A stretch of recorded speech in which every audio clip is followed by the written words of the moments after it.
Olá, seja bem-vindo ao Café Café. Hoje nós vamos conversar sobre didática. A nossa disciplina, ela será ministrada por mim, Fernanda Barata. Para quem não me conhece, é só acessar o Café Café que vai ter algumas informações sobre mim e sobre o nosso trabalho como professora. Bem, qual a importância da didática? Né? O que é a didática? Para que serve a didática? A partir dessas perguntas, nós precisamos relacionar essa didática à sua grande mãe, que é a pedagogia. Então, qual seria, a relação entre pedagogia e didática? Bem, pedagogia, segundo Libânio, é a ciência que investiga a teoria e a prática da educação nos seus vínculos com a prática social global. Então, isso quer dizer o quê? Que se existe uma ciência que estuda os processos educacionais, a prática pedagógica, a prática educativa e a relação dessas práticas com as questões sociais, é a pedagogia. Certo? Mas, então, o que é didática? Bem, então, a didática, ela é uma disciplina que estuda os objetivos. Que objetivos eu vou alcançar com a minha prática? Quais são os conteúdos que eu vou utilizar nessa prática? Quais são os meios? Que procedimentos metodológicos, que recursos, que estratégias eu utilizarei para desenvolver esses conteúdos e alcançar os objetivos aos quais eu me propus. E quais serão as condições desse processo de ensino? Hoje a gente está vivendo uma realidade diferenciada, porque nós anteriormente desenvolvíamos nossas práticas educativas prioritariamente na forma presencial. No momento, a gente precisa lançar mão de recursos tecnológicos diversos para conseguir favorecer com que o processo educativo aconteça de maneira satisfatória. Então, esse processo e as condições desse processo precisam ser levadas em consideração, sempre com base, tendo como pano de fundo as questões sociais. Porque eu tenho que escolher todos esses procedimentos, eu tenho que pensar os meus objetivos, eu tenho que executar as minhas estratégias, levando em consideração em que condições o meu público-alvo vai estar para acessar todas essas minhas proposições.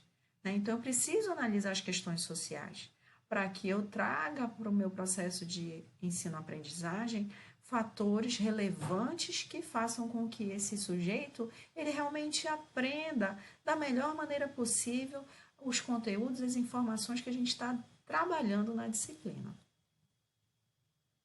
E aqui eu trago Pimenta e Anastasiou para falar um pouquinho sobre essas finalidades e os pontos de vista que a didática se ocupa. Elas trazem que existem 4 pontos de vista para que nós possamos desenvolver a didática. Existe o ponto de vista político-ideológico, em que eu vou relacionar conhecimento, poder e formação das sociedades.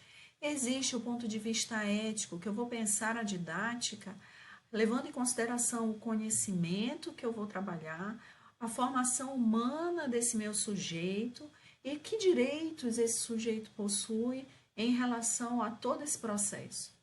Eu vou levar em consideração o ponto de vista psicopedagógico. Quais são os conhecimentos que eu vou trabalhar, a capacidade de pensar e sentir que esse meu sujeito ele terá. Como ele vai se relacionar com hábitos e valores. Assim como eu tenho os fatores didáticos. E o que seriam especificamente esses fatores didáticos da finalidade educacional? Seria a forma como eu vou trabalhar o conteúdo, organizar o conteúdo, os meus métodos, quais serão esses métodos, que sistemas eu vou utilizar, como as escolas elas se organizarão, como os conteúdos serão trabalhados nesse percurso formativo, como eu vou organizar minha sequência didática para que o conteúdo trabalhado na minha disciplina, ele seja trabalhado de forma compreensível, lógica, clara, e que esse meu aluno, ele alcance os resultados esperados que foram construídos lá no início, nos objetivos do meu plano. A gente vai aprofundar todos esses detalhes, plano sobre plano, procedimentos metodológicos, conteúdo, recursos, estratégias, tudo isso a gente vai falar no decorrer dos nossos encontros. Tá? Então, Pimenta e Anastasiou trazem esses 4 pontos de vista relacionados às finalidades de ensinar. Então, a didática, ela, segundo Pimenta e Anastasiou, ela permite que os professores de áreas específicas pedagogizem as ciências, as artes, a filosofia. Eles possam converter essas áreas de conhecimento, essas informações, em disciplinas de ensino, em conhecimento que possam ser ensinados e repassados, instituindo parâmetros pedagógicos. Por que pedagógicos? Porque quais são esses parâmetros que serão utilizados para que o meu processo de ensino-aprendizagem seja adequado? Né? Como eu vou me fundamentar? Em que teorias eu vou me fundamentar?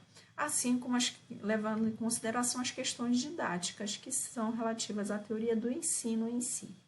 Articulando, né, todos esses fatores aos elementos lógico-científicos do conhecimento de cada área. Então, digamos que eu tenha um professor que é da área da biologia, ou um professor de língua portuguesa, ou um professor de educação infantil. E esse professor, ele precisa desenvolver um determinado conhecimento, uma determinada informação, levando em consideração o que está sendo pensado dentro desse contexto de desenvolvimento científico, fazendo a transposição didática, fazendo com que esse conhecimento, que é um conhecimento científico, ele possa ser ensinado de uma forma interessante, compreensível, adequada àquela faixa etária, àquele meu público-alvo. Então, o professor ele precisa, né, da didática para pedagogizar o conhecimento, para pedagogizar a ciência, para pedagogizar a arte, a filosofia, enfim, as áreas de conhecimento. E a gente entra agora no ponto identidade docente. Por que a gente vai falar de identidade docente?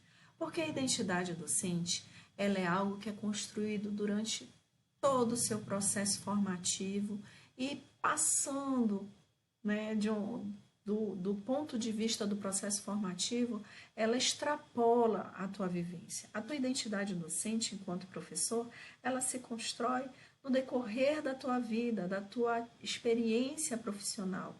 E ela agrega valor das tuas experiências pessoais. Então, a minha identidade docente, hoje, é diferente da que era 5 anos, 10 anos atrás, e será diferente da que eu terei daqui a 5 anos, daqui a 10 anos futuramente.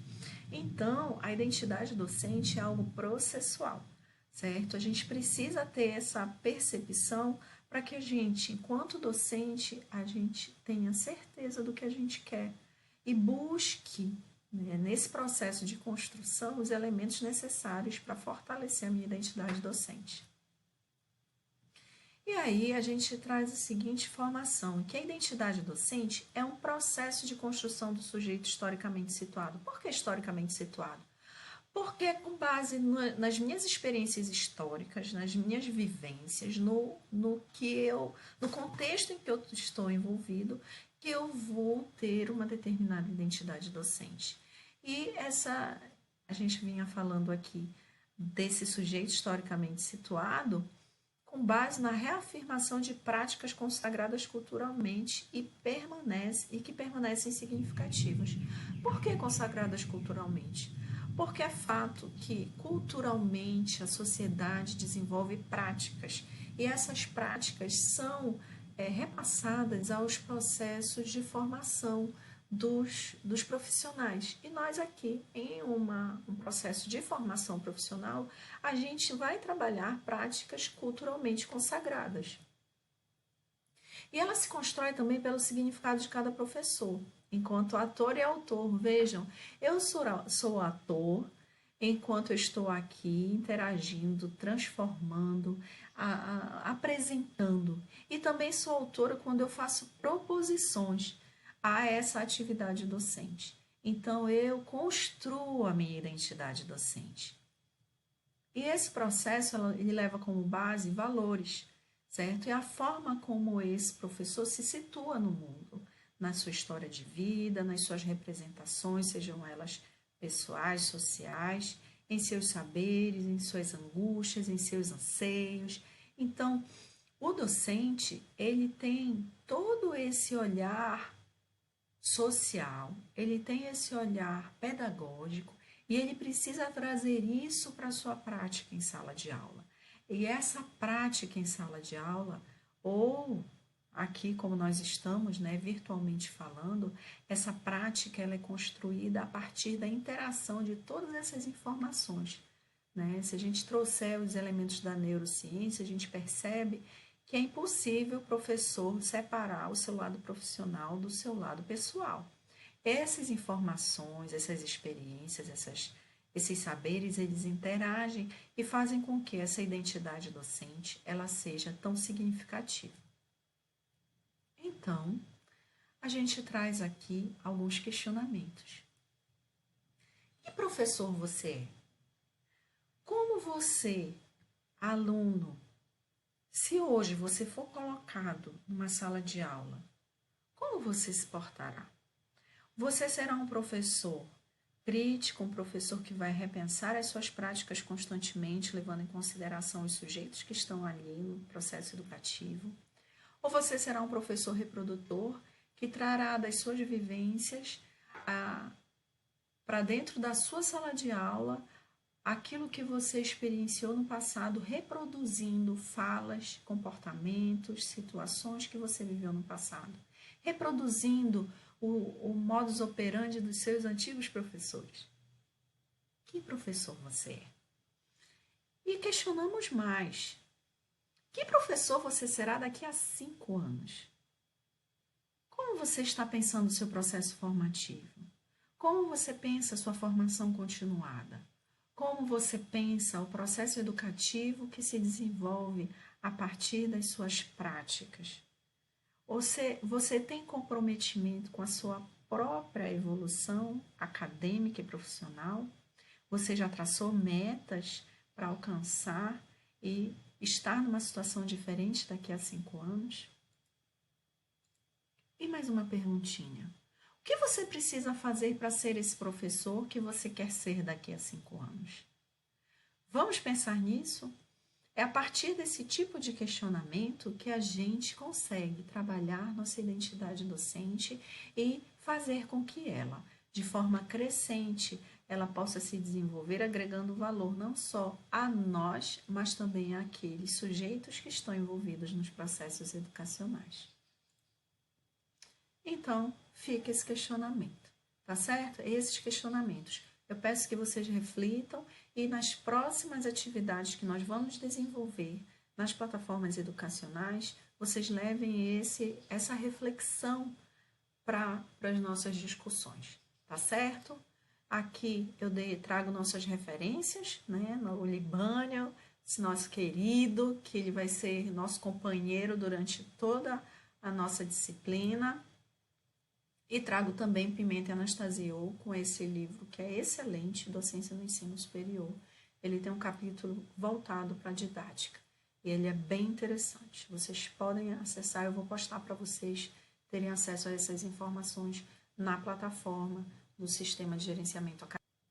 Aqui vocês têm acesso aos nossos contatos, vocês podem entrar em contato com a gente através do e-mail ou através das redes sociais, seja através do Insta, do Pinterest, do LinkedIn, do Face, ou deixando seus comentários aqui no canal, certo? Deixe suas dúvidas, faça seus comentários, deixe sugestões de temas para a gente trabalhar aqui, para as nossas lives, e a gente vai acompanhando vocês bem de pertinho, tá certo? Contem com a gente, estamos à disposição. Um forte abraço para vocês e até a próxima.